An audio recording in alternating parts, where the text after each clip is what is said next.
Bunge la wananchi! Bunge la wananchi! Bunge power! Bunge power! Asanteni sana. Wow. Nimefurahi kuja hapa leo.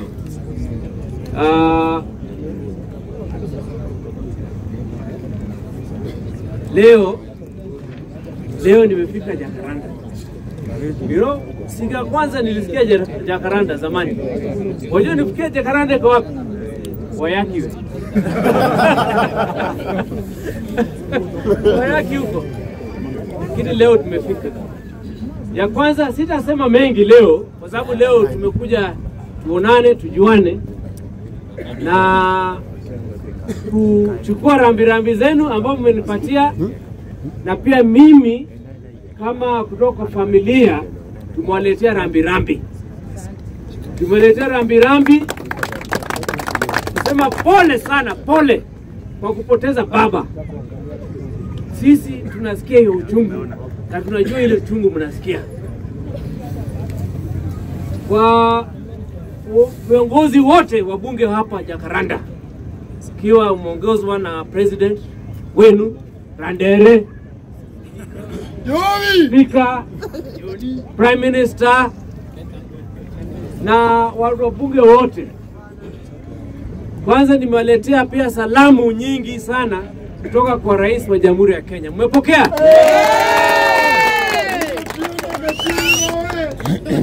Tena nimewaletea salamu kutoka kwa baba yetu sasa, ambao pia ni party leader wa ODM na youth leader Gen Z.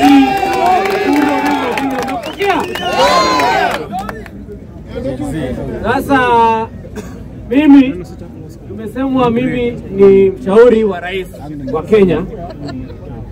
Nimepewa ile kazi ya kuangalia maneno ya kuendeleza maneno ya uchumi, ama unaita economic empowerment, na iwe kwa njia ya kudumu. Sasa kwa Kiingereza wameandika hapo sustainable livelihood. Sasa mimi taambia, mimi kama mjukuu wa mtu anaitwa Jaramogi, hii sio siku ya kwanza ambao sisi kama watu wa Jaramogi tumetembea kwa maneno ya economic empowerment. Hii si siku ya kwanza.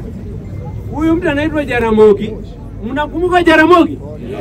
Mnakumbuka vizuri? Jaramogi alianza kitu kinaitwa Luo Thrift and Trading Corporation kitambo, kama wengi wetu hata haijajulikana tunazaliwa.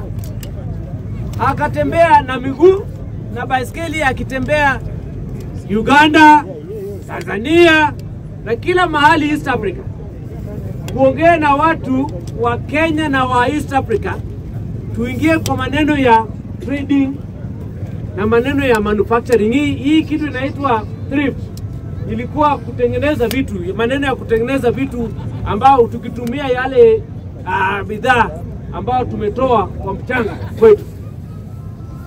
Sasa Jaramogi hiyo ndio vile alianza kutembea kila mahali, na kwa hali ya hiyo kutembea, mtu anaitwa Jomo Kenyatta alisikia kuna mtu anaitwa Jaramogi anatembea huko akitaka watu waendelezwe kwa maneno ya uchumi.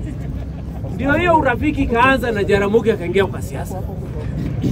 Sasa siasa haikuwa ati Jaramogi alikuwa ameanza kutembea ili afanye nini? Aingie kwa siasa. Hata baba akifuata nyayo ile ya Jaramogi, baba hata akifungwa sijui maneno kama hayo, ni mtu alijitokeza kwa maneno ya wananchi. Na Jaramogi kienda, unajua watu wa kwanza kuunga baba Raila Amolo Odinga ilikuwa bunge la wananchi. Bunge la wananchi ilikuwa kama ile microphone kubwa. Sasa baba akiongea, bunge inahakikisha kwa hiyo maneno imesambazwa kila mahali Kenya. So nyinyi ndio mmekuwa ile backbone ya second liberation, ya ile political liberation ya Kenya. si ndio? So bunge la wananchi, mimi Jaoko nikisema bunge power, naisema kwa sababu najua power ya bunge. Bunge ina power zaidi. Na mimi nimekuja hapa kwa sababu saa zile tulikuwa tuko nyumbani tunalia na wageni wanakuja wengi. Nilikuwa surprise sana. Wale rafiki zangu wale wanakaa kwa chini ya mti pale Kisumu, kwa wale bunge walikumbuka rafiki yao mwingine anaitwa Jaoko, wakasema Jaoko, tunajua unalia hapo, lakini kuja hapa pia tunataka kupigie pole, tuhakikishe kuwa unasikia sambamba. Mimi nikafikiria, nikasema haya, mimi pia nije niwapigie pole, kwa sababu niliongea na yuti, akasema waenda tu, kwa sababu hao watu pia wanalilia baba kama vile unalilia. Sasa ndio tukaanza kutembea, na hiyo time hata sijui vile marafiki hao wengine pia pale Jivanji waliita tu. Sasa nikasema ni Mungu ndiye amesema nije tuongee pamoja, na si kuja tukajua baba.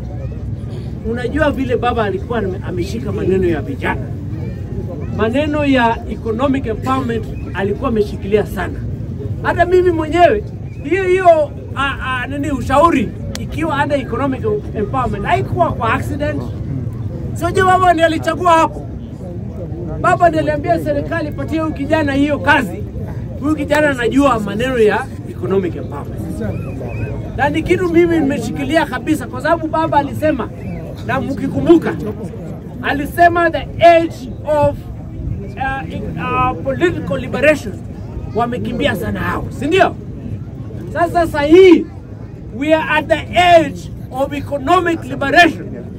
Na mimi nikitembea na nyinyi kama vile leo nimesikia sasa zile mkoa mnasema niendelee na hiyo kazi ya patron. Si kuja hapa atikuja tu tuongee tupige story peke yake. Mimi ninaamini the power of bunge ndio itasambaza maneno ya economic liberation kila kona hii Kenya. Tutahakikisha kuwa Kenyans are liberated economically.